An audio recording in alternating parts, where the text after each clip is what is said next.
How to become a civil engineer. Civil engineers are responsible for designing and building much of the infrastructure that helps societies function, like roadways, water pipes, and airports. If you want a challenging but rewarding job creating important structures, becoming a civil engineer could be the career of your dreams. This process includes three parts. The first part, earning a relevant bachelor's degree. 1. Apply to colleges with an engineering program approved by the Accreditation Board for Engineering and Technology, ABET. In order to work as a civil engineer, you'll need to have a bachelor's degree. When you are researching colleges, read the description of the engineering program to see if it's accredited by ABET. You must complete an accredited program in order to be eligible to take the engineering licensure exam, required to become a licensed engineer. If you can't find the information online, call the engineering department of the school and ask. 2. Major in civil engineering or civil engineering technology. Since civil engineering is a unique field of disciplines, it's best to find a school which offers a program specifically tailored to that field.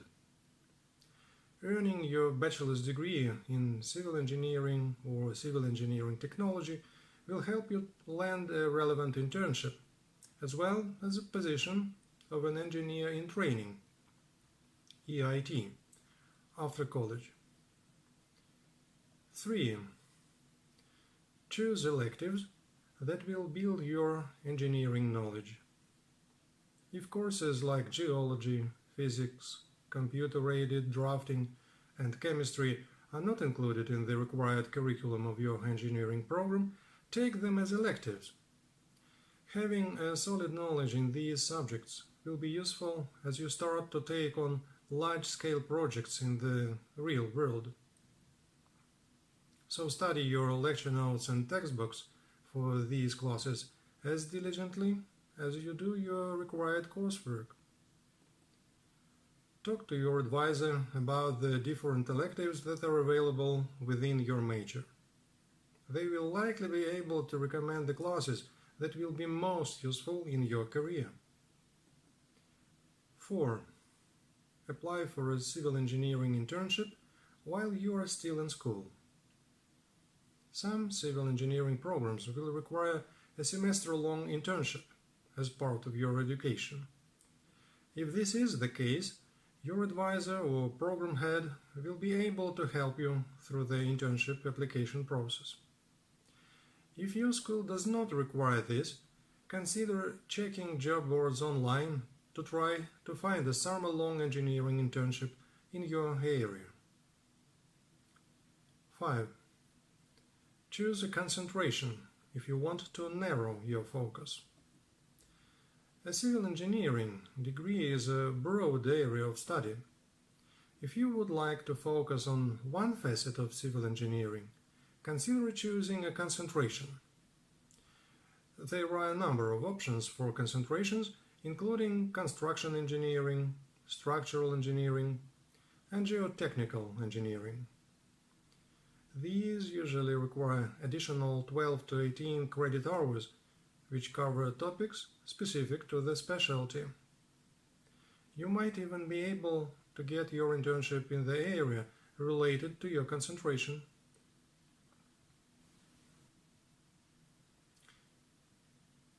The second part, passing engineering exams. 1. Prepare for both the Fundamentals of Engineering (FE) and Practice of Engineering (PE) exams within NCEES prep materials. When you are preparing for your licensing exams, you should take advantage of the prep materials offered by the National Council of Examiners for Engineering and Surveying, NCEES, the same company which administers the exams. NCEES offers practice exams that you can take to become familiar with the format of the exam.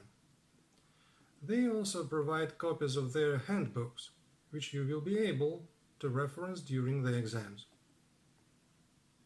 2. Give yourself at least 3 months to study for each exam. Take at least 3 months to prepare for the test by taking practice exams and reviewing the handbook.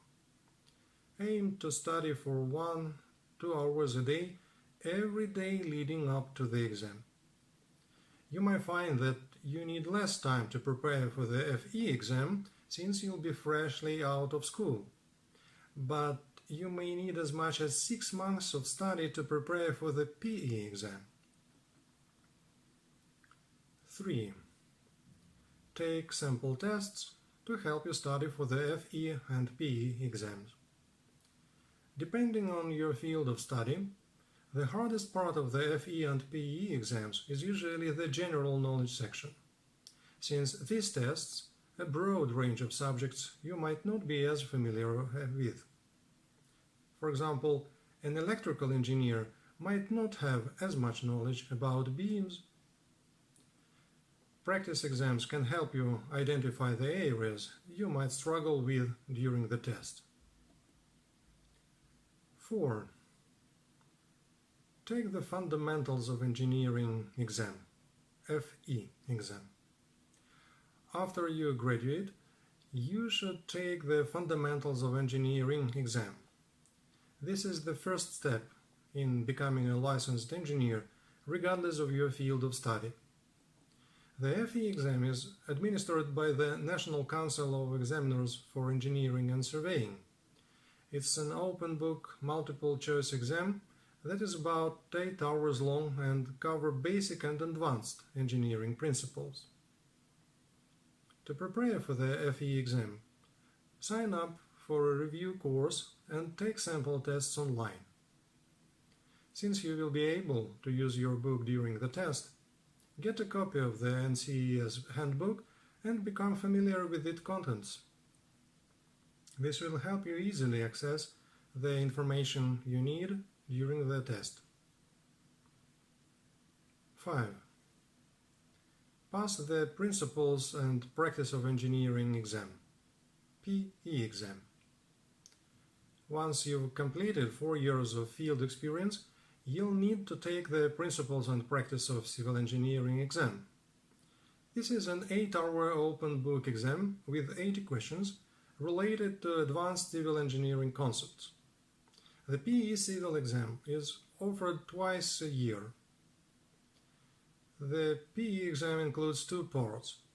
The first part, administered in the morning, includes questions from the 5 main areas of practice in civil engineering.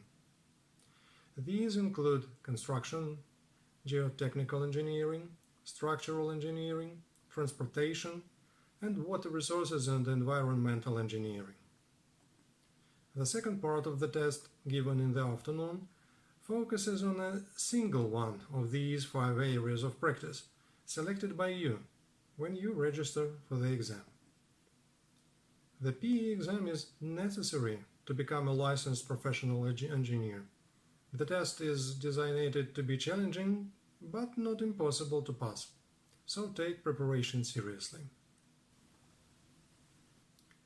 The third part, landing an entry-level job. 1. Create a resume before you start applying for jobs. Make a resume that lists your relevant work history, including your internship information if you participated in one.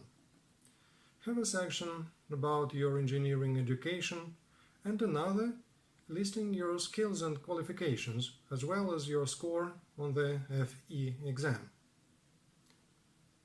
2. Apply for entry-level jobs under a licensed professional engineer. After you complete your bachelor's degree and pass the FE exam, you will be an engineer in training, or EIT. As an EIT, you can look for a position under a licensed professional engineer.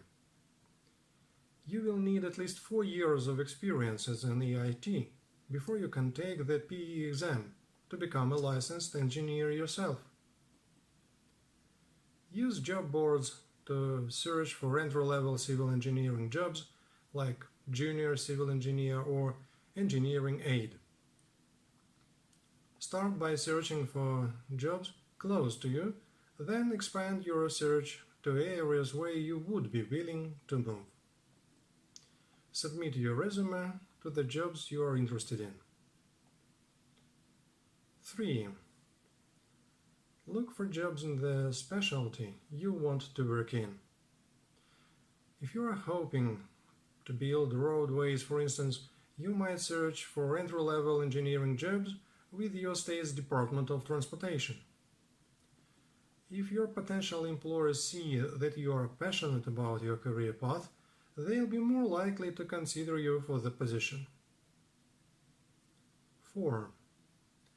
Ask your former professors or employers for recommendation letters. Most candidates for entry-level jobs in the engineering field have already undergone a lot of training before they get to the application process. Make the most of that training by asking your former professors, employers, or the people who hired you for your internship to write letters recommending you for a position. 5. Prepare for interviews by practicing interview questions. You might have to go on several interviews before you get hired, so take the time to prepare. To prepare for a job interview, write down a list of questions that you might be asked. You can find sample interview questions online, plus you should try to brainstorm a few that are specific to your field. Once you have a list of questions, practice the answers out loud. You can either have a friend ask you the questions, or you can try this yourself in the mirror. One example interview question might be, what are the major engineering projects you have worked on?